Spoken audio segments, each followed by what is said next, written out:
Subhash bridge બાદ વધુ એક બ્રિજમાં ખામી. વાડજના દધિયા બ્રિજ ઉપર સળિયા દેખાવા લાગ્યા.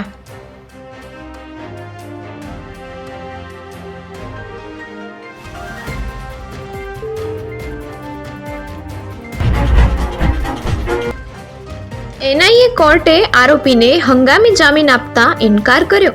500 કિલો હિરોઈન સ્મગલિંગ કેસના આરોપીએ અરજીમાં દાવો કર્યો કે પત્નીને મનાવી શકે અને છૂટાછેડા ન થાય.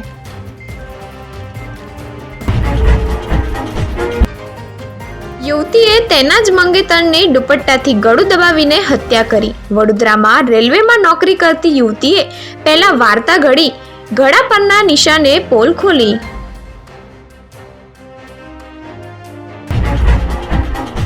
ડ્રેનેજ કામગીરીને લઈ રસ્તાઓ બંધ, વૈકલ્પિક વ્યવસ્થા કરાઈ. એસડબ્લ્યુસી સર્કલથી ભાયલી ગામ તરફનો વાસણા રોડથી મનીષા સર્કલ અને નટુભાઈ સર્કલથી ચકલી સર્કલ સુધીનો માર્ગ બંધ. સુરતમાં પાટીદારોએ પોલીસ સ્ટેશન ઘેર્યું. દીકરીના અપહરણના મામલે રોષ. આરોપીનો ફોન 5 દિવસ સુધી ચાલુ હોવા છતાં પોલીસ ગફલતમાં રહી. મીટિંગમાં ટોળેટોળા ઉમટ્યા. દેવાડામાં એલસીબીની દેશી દારૂની ભઠ્ઠી પર રેડ. 600 લીટર આથો અને 120 લીટર દેશી દારૂ જપ્ત.